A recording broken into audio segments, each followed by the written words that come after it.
In March of 1968, a water main rupture beneath a condemned farmhouse outside Harlan County, Kentucky, forced the county to excavate the property's foundation.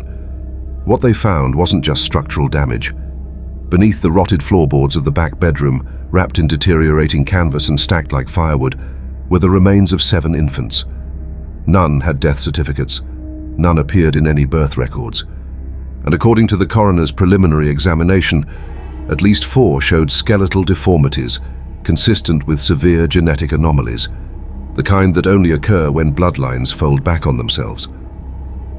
The house had belonged to the Cranmore family, and when investigators finally opened the trunk in the attic, they found a leather-bound ledger that documented something far worse than murder.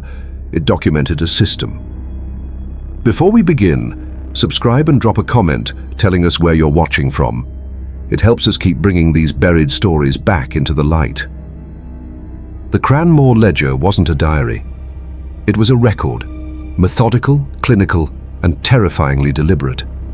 Written in 3 different hands spanning nearly 40 years, it catalogued births, deaths, and unions within a single family that had, by all appearances, stopped acknowledging the outside world sometime in the early 1920s. The first entry was dated September the 12th, 1923. It read, "Married Ruthie to Thomas, both ours. God will forgive what the county won't understand." Ruthie Cranmore had been 16. Thomas Cranmore had been 22. They shared the same father. The next entry, dated April 1924, recorded the birth of their son, Ezra. Beneath his name, in careful script, someone had written, "Healthy. 2 fingers fused on left hand. Will not show outsiders." That was the pattern. Every entry in the ledger noted physical abnormalities with the same dispassionate tone one might use to record livestock. Cleft palates, webbed toes, misshapen skulls. Stillbirths were frequent, marked only with a single line and the word "buried quiet." By 1930, the family had produced 11 children from unions between siblings and half-siblings. Only 6 survived past infancy, and those 6, according to later entries, would go on to continue the cycle. The ledger revealed something investigators hadn't expected. This wasn't chaos. It wasn't ignorance or isolated abuse. It was intentional. Someone in the Cranmore family believed they were preserving something, protecting it. And they were willing to sacrifice everything, including the health of their own children, to keep the bloodline contained.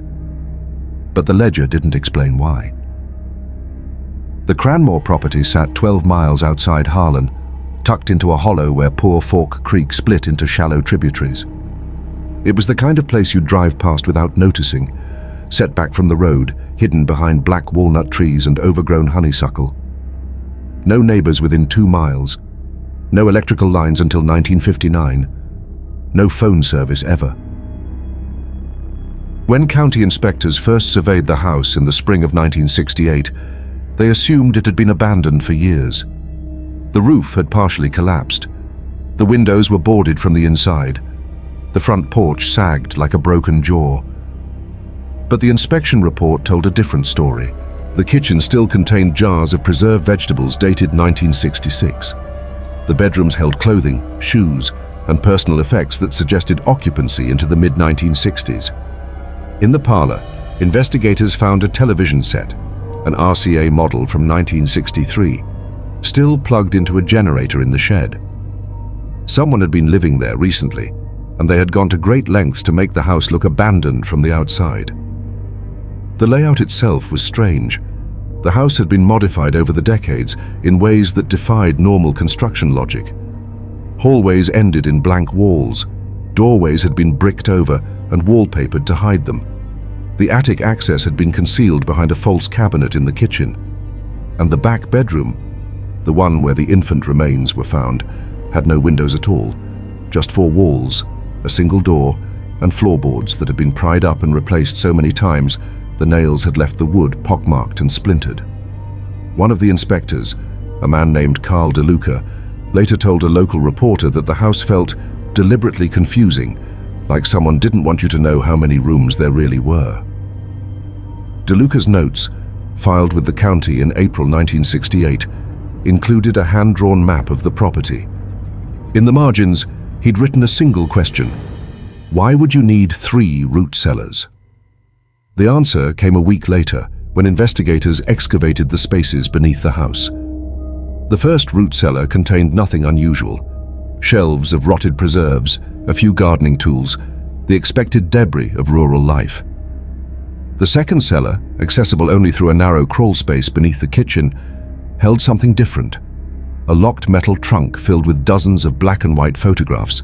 The photographs were family portraits, dated between 1925 and 1962. In the earlier images, the Cranmores looked like any other Appalachian family. Stern-faced parents, barefoot children, Sunday clothes worn stiff with starch. But as the decades progressed, the faces began to change.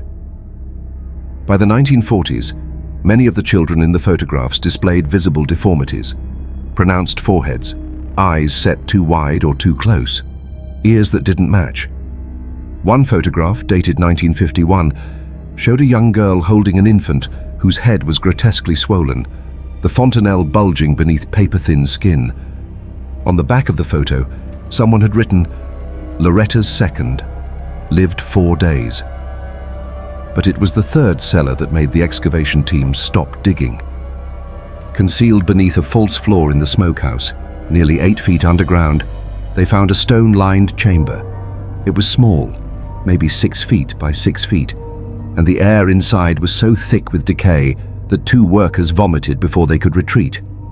Inside the chamber were the remains of at least 12 individuals, ranging from newborns to adolescents, stacked in a way that suggested hurried disposal rather than burial. None of the remains showed signs of coffins or shrouds. Most were still partially wrapped in cloth: bedsheets, kitchen towels, a child's nightgown. And carved into the stone wall, just above the pile of bones, was a single line of text: "Keep the blood pure, keep the line unbroken." The forensic team brought in to examine the remains confirmed what investigators had already begun to suspect. The children had died from complications related to extreme inbreeding: seizures, organ failure, respiratory collapse. Several of the skeletons showed signs of hydrocephalus, a condition where cerebrospinal fluid builds up in the brain, causing the skull to swell. Others had bones so malformed that survival past infancy would have been nearly impossible. And yet, someone had kept trying, kept producing children, kept burying them in the dark. It wasn't until investigators cross-referenced the ledger with county records that a name finally surfaced. Opal Cranmore, born in 1901, died, according to a poorly filed death certificate, in December 1967. She had been the wife of Silas Cranmore, a coal hauler who appeared in census records until 1935, when he apparently vanished without a trace. But Opal didn't vanish. She stayed. And according to the ledger, she became the architect of everything that followed. The handwriting in the ledger shifted in 1936, the year after Silas disappeared. Where earlier entries had been brief and matter-of-fact, Opal's entries grew detailed, almost devotional. She recorded not just births and deaths, but measurements, temperaments and lineage charts that stretched across multiple pages. She noted which children were suitable and which were too weak to carry forward. She arranged marriages between her own children and grandchildren with the care of a livestock breeder selecting for traits, and she justified it in writing. In an entry dated June 1940, Opal wrote, "The world outside is poison. They marry strangers, and their children are lost to the factories and the wars. We are the last of the true line. We are what remains when the world forgets itself. If we break, we are gone forever." She believed the Cranmores were special, that their blood carried something sacred, something that would be diluted and destroyed if they married outside the family, and so she made sure they didn't. By 1950, Opal was arranging unions between cousins, half-siblings, and, according to one chilling entry, her own son and granddaughter. The entry, dated March 1953, read, "Gave Jolene to Raymond. She is 14 and strong. He is hers by right of blood. The child will be pure. The child referenced in that entry was never named in the ledger, but in the photographs found in the cellar, there is an image dated 1954 showing a teenage girl holding an infant with a visibly distended skull. On the back, in Opal's handwriting, Jolene's first did not live. Jolene Cranmore appeared in 3 more photographs over the next decade. In each one, she looked older than her years, her face gaunt and expressionless. The last photograph, dated 1963, showed her alone, standing in front of the farmhouse, visibly pregnant. She would have been 24 years old. On the back of the photo, someone had written, "Jolene's last. Maybe this one will take." That child, according to medical records later uncovered, was stillborn. Jolene herself died 6 weeks later from an infection that went untreated. She was buried like so many others somewhere on the property. Her death certificate was never filed. It was a routine hospital admission in October 1966 that finally brought outside eyes to the Cranmore family, though no one realized it at the time.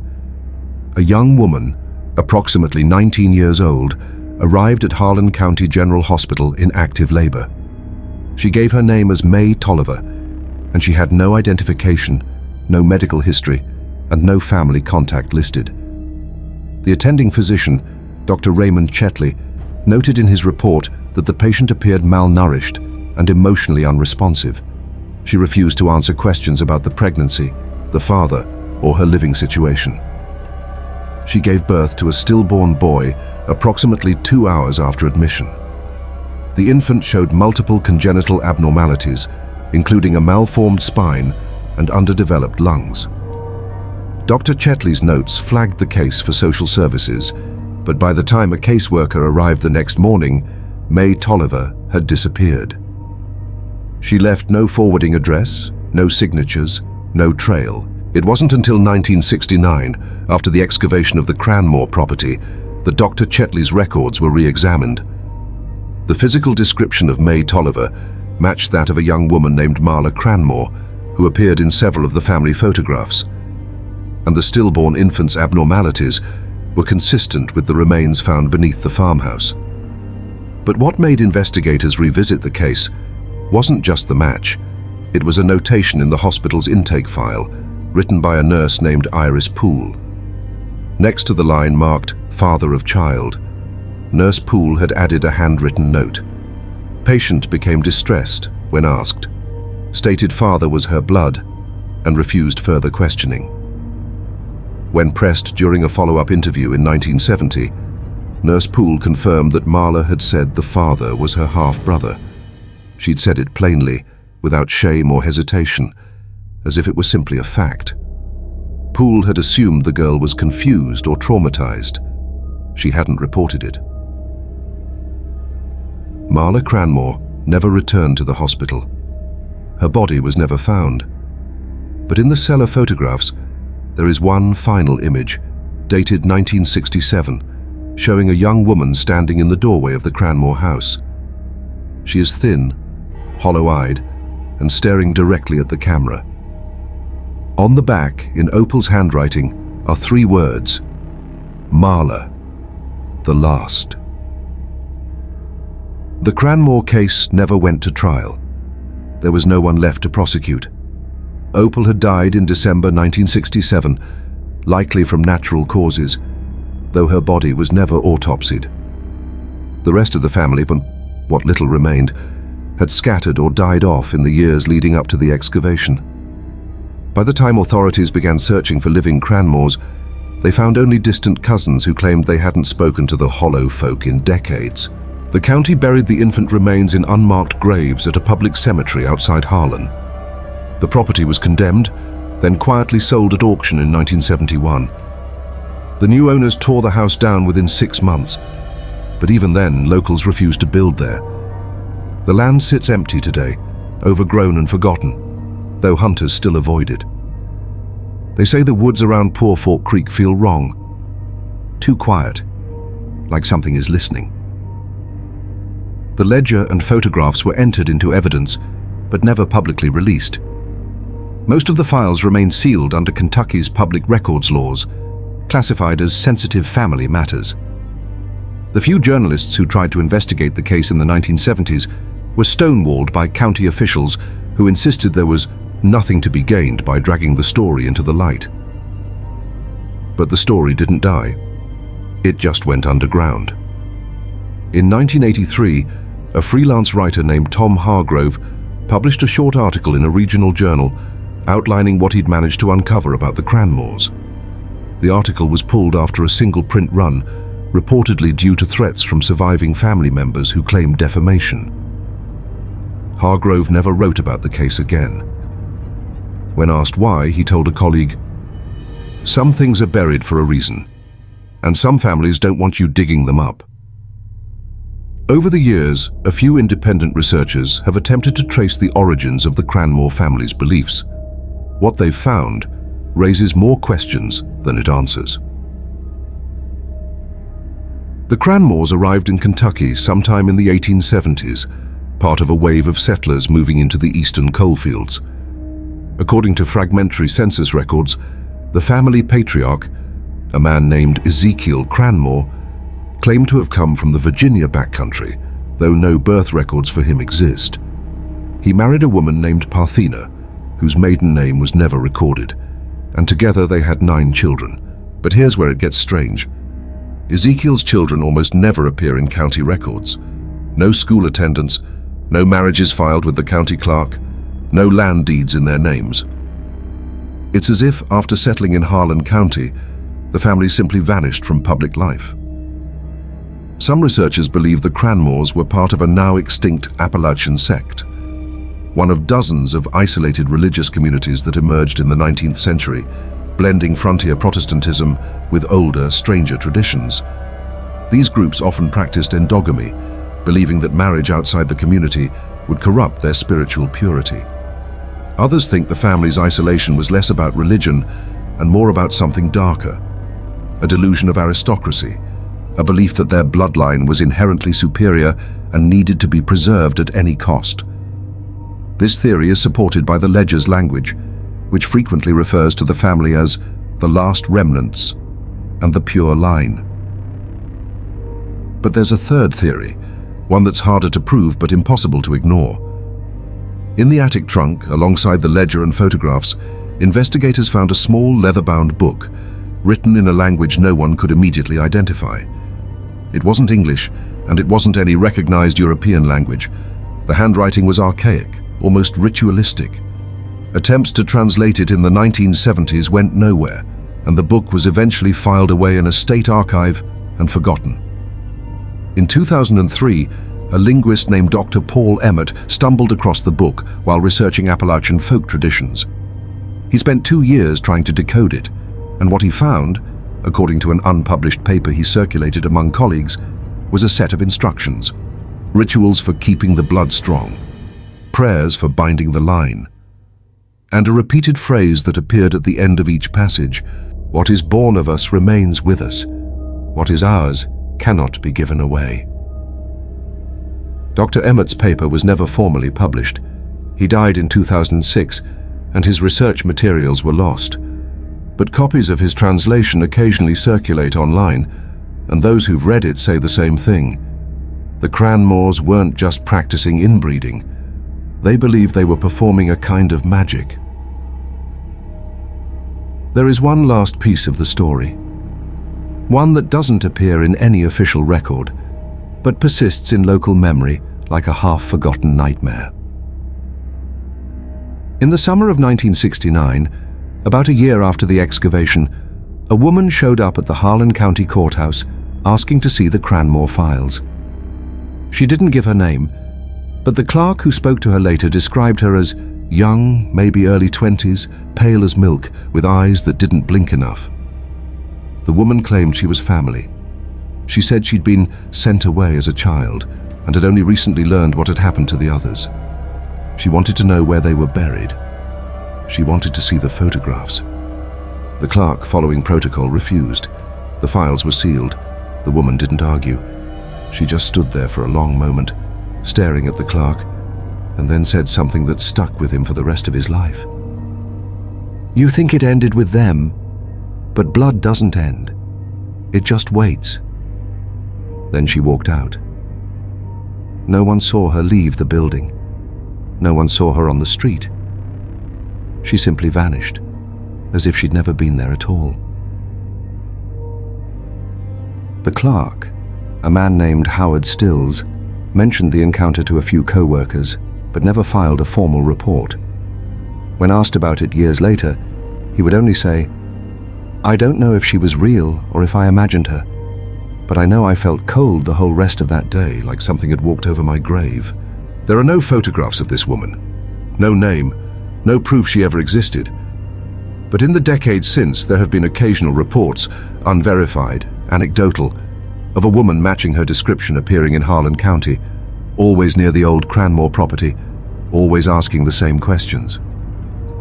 Some locals believe she's a ghost. Others think she's one of the last Cranmores, still alive, still searching for something the rest of the family left behind. And a few believe she's exactly what she claimed to be: the blood that didn't end. The line that refused to break. The Cranmore house is gone now. The bones have been buried. The ledger sits in an archive somewhere, gathering dust in a box marked restricted access. The photographs, the trunk, the stone chamber. All of it has been catalogued, filed away, and forgotten by everyone except those who still live close enough to remember. But memory has a way of clinging to places like Poor Fork Creek. The hollow where the Cranmores lived is still called Cranmore Bend by the older folks, though map makers have long since given it a different name. Hunters still avoid it.